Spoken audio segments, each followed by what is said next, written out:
Welcome to अनुश्रीज kitchen. खूप कडक उन्हाळा लागलेला आहे, त्यामुळे आपण बनवणार आहोत बटर मिल्क।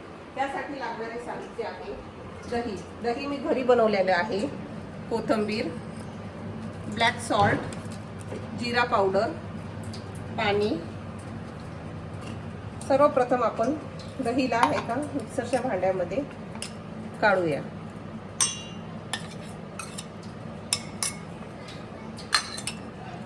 त्याच्यामध्ये अर्धा चमचा ब्लॅक सॉल्ट ते घालूया।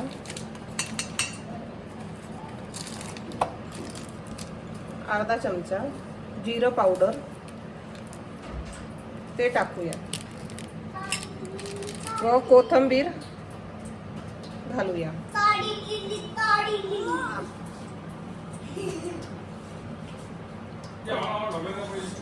व थोडे मीठ घालूया।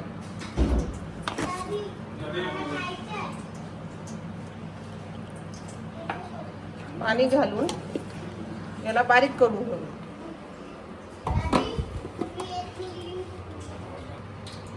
हे तयार झालेले आहे आपलं बटर मिल्क।